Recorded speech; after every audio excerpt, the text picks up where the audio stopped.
লোপাট করে দিয়েছেন। আপনি বলছেন সন্দীপ ঘোষ সিস্টেমে নিয়োগ হয়েছে অধ্যক্ষ।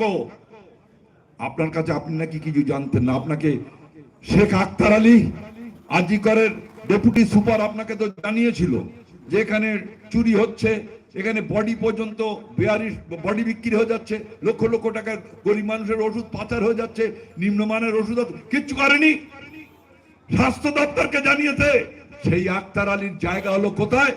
তারে আজিকর থেকে ট্রান্সফার করে মুর্শিদাবাদে দিয়েছে। 1.5 বছর আগের কোন আক্তার আলী বলছে। আজকে এর প্রতিবাদ করার জন্য যে লড়াই, সুবর্ণ গোস্বামী ডাক্তার তাকে দার্জিলিং এ পাঠিয়ে দিয়েছে। তাহলে ভুয়ো ডাক্তার, ভুয়ো শিক্ষক, চুরি চচ্চুরি লুটপাট, পঞ্চায়েত আজকে লুটের জায়গা হচ্ছে। পঞ্চায়েত, পৌরসভা, কর্পোরেটর সমস্ত জায়গায় লুট হচ্ছে। সাম্প্রদায়িক দাঙ্গা আপনি তো বাজাচ্ছেন। নরেন্দ্র মোদী রাম মন্দির করেছে, কিন্তু সেই রাম মন্দির কিন্তু কোন জনগণের টাকা না।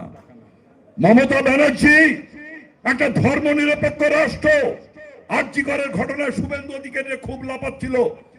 যেই এসে মোহন ভগবত বলল, আরএসএস এর নেতা বলল, পশ্চিম বাংলার রাজ্য সরকার মুখ্যমন্ত্রী যে পদক্ষেপ নেবে তাতে আমাদের সহমত থাকছে, আমি তাকে সমর্থন করি। আপনারা জানেন না, যারা তৃণমূল করছেন শোনেন নিয়ে কথা কি বুঝতে পারছেন? মোহন ভগবত পশ্চিম বাংলায় আসলে তারে ফুল মিষ্টি দিয়ে পাঠায় মমতা ব্যানার্জি। এখনো ও বাঁচাবে, এদের হাতে তুলে দিয়ে চলে যাবে। এখনো যদি তৃণমূলকে আপনারা পশ্চিম বাংলায় ক্ষমতায় রাখতে চান, বোঝাপড়া হচ্ছে বোঝাপড়া।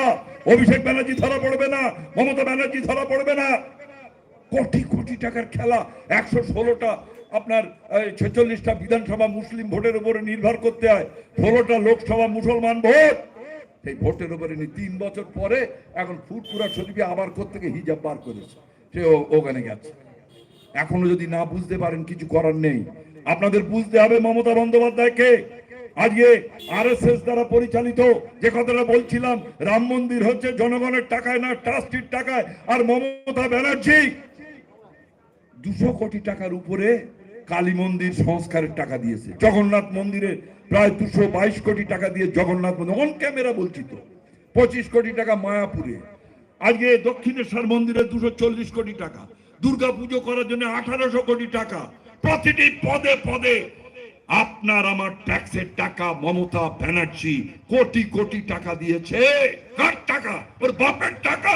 দিতে পারে একটা ধর্ম নিরপেক্ষ রাষ্ট্র? দিতে পারে? মুসলমানদের বাঁচাবে। এখনো মুসলমান বুঝতে পারছে না। ওয়াকাফ বোর্ড নিয়ে বিভিন্ন রাজ্যের মুখ্যমন্ত্রীরা তারা কেস করেছে, যা হচ্ছে বিভিন্নভাবে কোর্টে। আপনারা জানেন কিনা আমি জানি না। আজকে আক্রমণ হচ্ছে, এই যে উপাসনালয় নিয়ে বললাম, এই সরকার আসার পর থেকে সব থেকে বেশি আক্রমণ মুসলিমদের উপরে হচ্ছে, সংখ্যালঘু মুসলিম ভারতবর্ষে।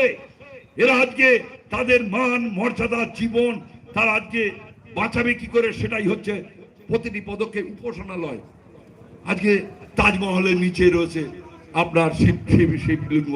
আপনার ওই উত্তরপ্রদেশের 4টে ছেলেকে, মুসলিম ছেলেকে মসজিদের নিচে নাকি শিবলিঙ্গ রয়েছে, তারা মেরে দিল ওই আপনার উত্তরপ্রদেশে। আর এমনিতে এনকাউন্টার করে সব সময় মারছে।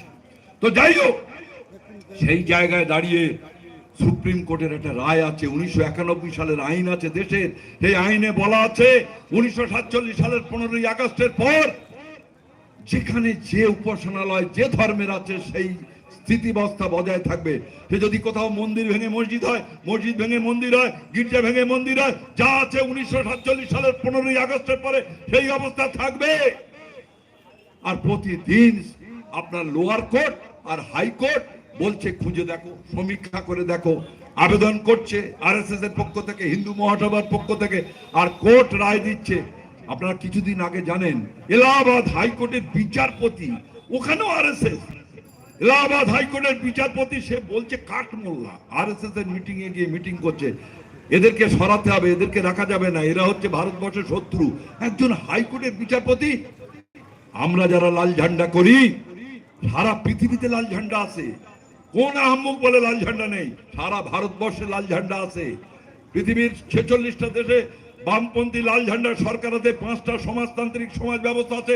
কদিন আগে আমাদের ভারতবর্ষের পরে শ্রীলঙ্কায় সেখানে বামপন্থী সরকার তৈরি হয়েছে। লাল ঝান্ডা মুছে দেবে?